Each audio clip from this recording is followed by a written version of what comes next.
Okay, in today's video, I'm going to show you how capitalism works in Web3.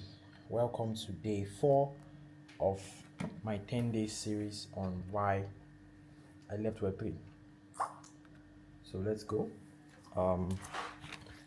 Okay, let me get my pen.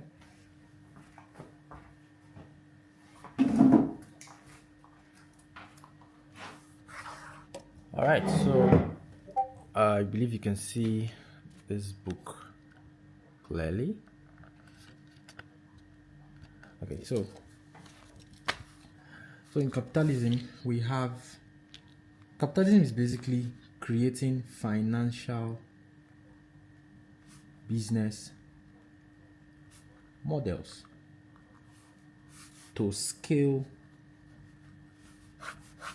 what you do as a person, right? So you have to be very sure about what you do and be very sure about what target you want to hit, and then you create a scalable model. So for example, let's say you are a creative, right? Let's say you do design, right? Design on its own is not being a designer working alone, it's not scalable, because when a project looks for design, they are trying to achieve a bigger marketing goal, and the bigger marketing goal is to partner this design with content to be able to get attention. So you should partner with a content creator who might probably be a social media manager or a blog manager, someone who is good at writing articles or good at writing social media content. That way your design is a bigger package. That way you can convince projects to pay you more than they would have paid. They would pay you less than they would have paid to get design individually and content individually. All right, so trying to do only design without partnering with a content creator it's like playing it on hard mode. Okay, unfortunately, because of the way the Web3 market is, I feel like the saturation is a lot and there's no differentiator in terms of skills. So what do I mean by this?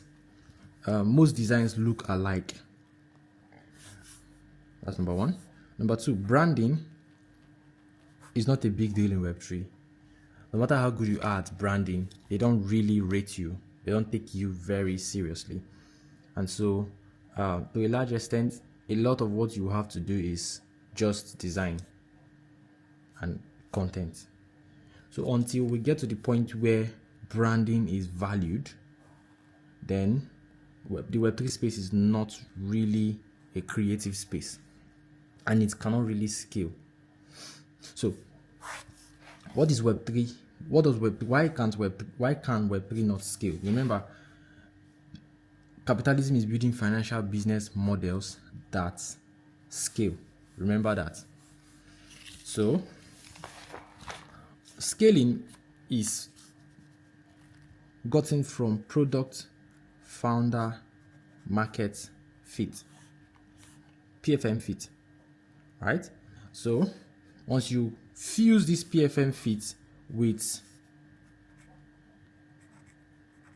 TAM and SAM, you should be able to scale over time without needing to raise money. So this is in plain terms, this is what this looks like. Product, founder, market, fit. Again, I believe in business development, but the problem with Web3 is the market should determine the product. The market should determine the product, not the founder. So unfortunately with Web3, the founder creates the roadmap themselves, creates the tokenomics, creates, like, the founder is the one creating everything. The market has no okay, let me put this in better language. When we look at the Web2 space, right? Facebook was created by Mark Zuckerberg and his co-founders, but it was created with a market in mind: students who needed to network online. So it's a social networking platform, right? Email was created as a digital form of sending messages via mail. It was created to help people send messages because they had that as a need. But the problem with not having a product founder market fit is when the market is not put as the first option. So I gave an example on day one live stream about a gym I currently go to. Now the coach in that gym had a problem. Every single day he would have to write a list of tasks for us to do in the gym. Now, we were about 30 students he was teaching, and each of us have different body types. Each of us had different goals. Some of us wanted to gain, some of us wanted to lose, some of us wanted to build muscle, and so he had to create a different set of tasks per person, and he would have to write it on the marker board so that we can look at it and work. So he needed an app that can help him decentralize this, so that he just needs to log everything into the app and everyone will see it, and he can track their progress from the app. So he found an app. Let me show you the app. He found this app called Heavy. This app called Heavy. So this is the coach. His name is Sam, right? Now this is Monday: legs, chest and triceps, zone 2, back and biceps, shoulders and abs. Like, you can literally see that this app solved his problem. So capitalism is basically creating solutions with the audience in mind, not the founder in mind. So the founder does not come first. The market comes first, the product comes next, then the founder comes third. Now, let me break it down even more. So he created routines on this app, and we have continued using it, and we are not the only ones using it. If you go to the homepage, you'll see many other people who actually use the app. This is Electra Frost. It's another lady I know. This is, okay, let me scroll a little more away from myself. Okay, these are other people, right, on the app. These are literally other people on the app using the same app. So it's like a social media app now. This is 500 likes. This app now found product market fits. See the way people are using it, because they needed this. They uniquely needed this. The guy did not just start and created a roadmap, created a token journey, they created everything, and then started selling it to people. That's what is happening in Web3. Web3 creates the products, creates the roadmap, creates the tokenomics, and then employs marketers, influencers to now start selling people. If you have to sell something to people, it's not a good product. A good product should just solve a need, so that people who need that product will just keep coming. It would not be difficult to scale. Okay? So, for me, I want to build a career that is scalable, and I've already defined personally that many of the things I see in Web3 are not scalable. It's not likely to keep going up. At some point, it will just come down. It will just keep coming down. You have to, as a product marketer who is trying to market a product that was created without the customer in mind, you would have to market it, and then markets will start falling. Then you employ another marketer, then employ an influencer. Like, you will just have to keep pushing in so much effort to make sure that it will stay on point. Except maybe when I talk about token launch and then pump and dump and all of those things, where people now use strategies like airdrop, listing on exchanges. There are just a lot of strategies in DeFi that you can use to artificially pump the token, but all of those things make it just look like it's all about the money. So if we remove the token, there is no usefulness.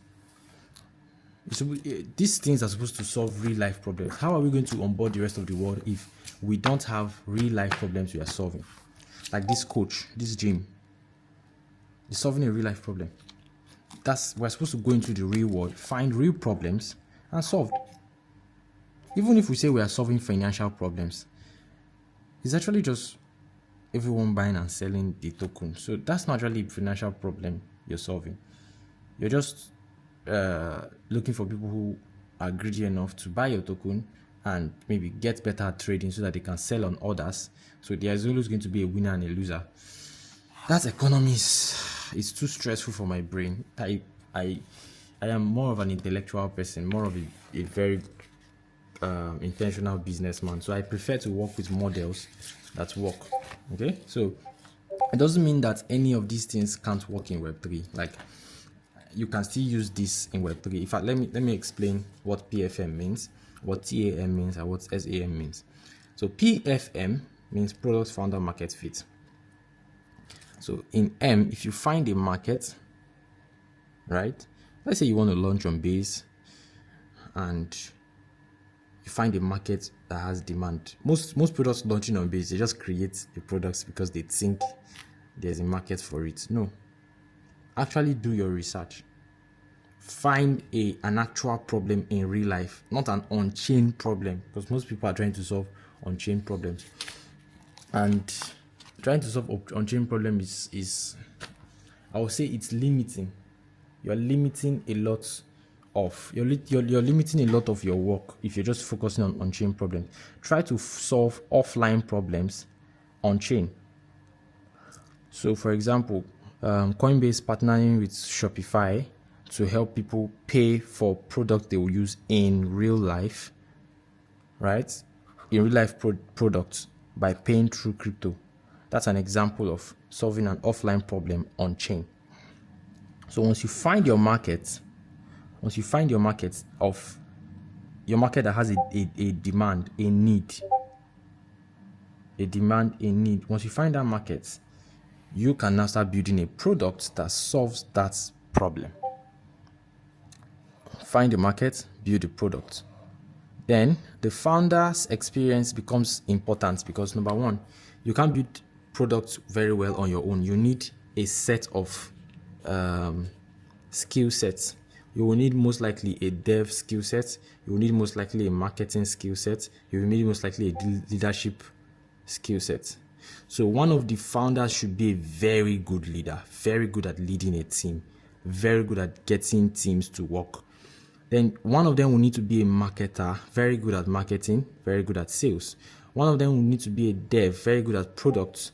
So these three are like the power three. If your team does not consist of these three people who are very good at this, then scaling will be difficult. One final thing before I end this session, you need to make sure that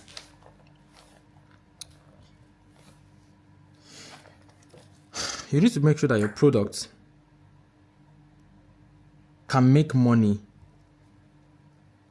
without needing to raise money. So many people think they need grants. If your product needs grants, then it's not solving I don't know. If you need to raise money, there's something called business model. Business model is how does your product make money? Facebook now makes money from ads, makes money from monetizing the attention of people. That's their model, right? Other platforms make money by different things. But you need to define how you make your money. Define how you make your money and make sure that the how doesn't necessarily need extra funds coming in. Just your product should be able to fund itself. That's how you know a good product. You can use money from the business to run the business and pay the staff. If you need extra money to come and run the business and pay the staff, if the business does not generate a lot of revenue from that extra money that came in, then the business is going to crash. This is one of the main reasons why many crypto brands have crashed in the last 2, 3, 4 years. Many crypto protocols have crashed, and crypto people are still deceiving themselves that crypto works, crypto to the moon, bull run is coming. Bro, check the statistics. Look at how many products have crashed and ended. Can't you see you're in a failing industry? Now, I still believe in Web3, but I'm leaving Web3 because right now, Web3 is not it. Instead of making money, I would rather just be intentional and wise and play in an industry that is scalable. This is not scalable. Thank you very much for coming to my live stream.